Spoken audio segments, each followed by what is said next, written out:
الشیطان الرجیم بسم اللہ الرحمن الرحیم انما الہکم اللہ الذی لا الہ الا هو وسع كل شیء علما كذلك نقص علیک من انباء ما قد سبق وقد آتیناک من لدنا ذکرا من اعرض عنہ فإنه يحمل یوم القیامة وزرا خالدین فیہا وساء لهم یوم القیامة حملا یوم ينفخ في الصور ونحشر المجرمین یومئذ زرقا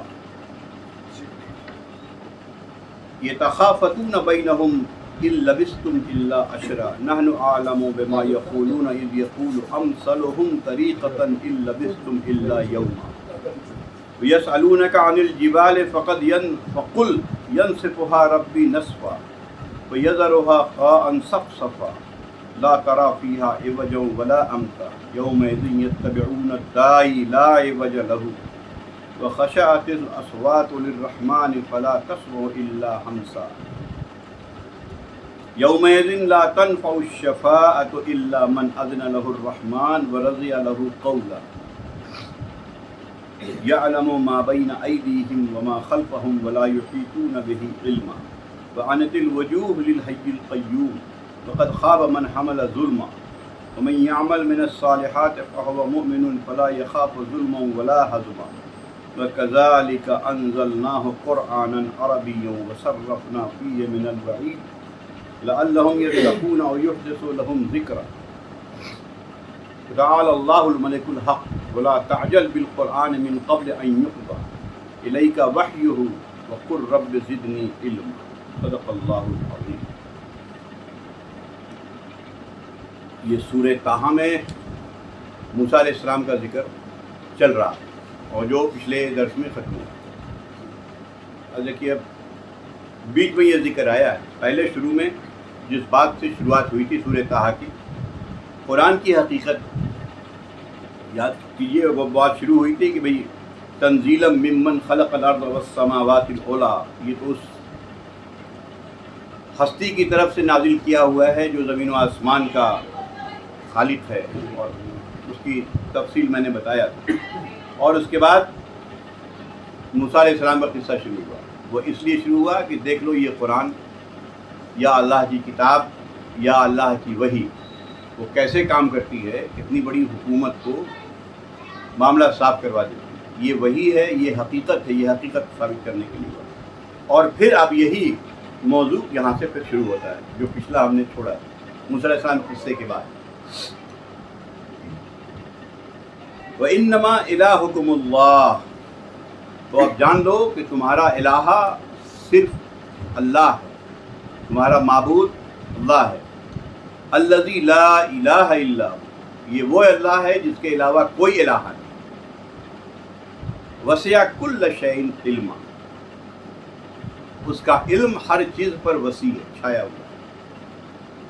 یعنی قرآن میں جو علم آ رہا ہے تو یہ وہ علم ہے، یہ وہی تصنیف کر سکتا ہے جس کو ہر طرح کا علم ہے، جو دنیا میں کوئی دعویٰ نہیں کر سکتا. تو کہا کہ یہ قرآن اس کی طرف سے نازل ہو رہا ہے جس کو ہر طرح کا علم ہے. اور قرآن کی بنیادی تعلیم جیسا کہ میں کہا کہ وہ توحید ہی ہے، جو توحید بار بار آ رہا ہے. وَإِلَٰهُكُمُ اللَّهُ، تمہارا الہ تو ایک ہی الہ ہے.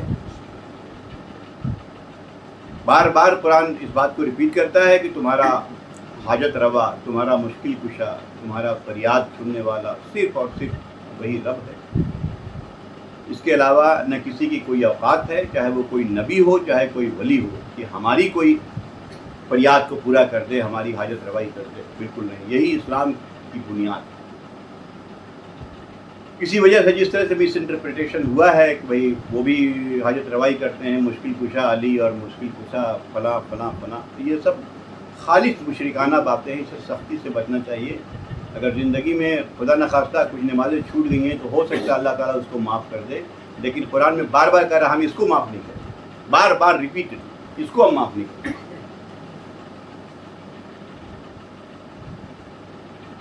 اس کے کیوں معاف نہیں کریں گے، اس پر مولانا آزاد نے بڑی اچھی بات لکھی ہے. دنیاوی ایک مثال دیکھے کہ ایک شوہر جانتے بیوی کے سارے نخرے برداشت کر سکتا ہے، لیکن وہ یہ نہیں برداشت کر سکتا ہے کہ اس کی شوہریت میں وہ کہیں کسی کو شریک کر لے.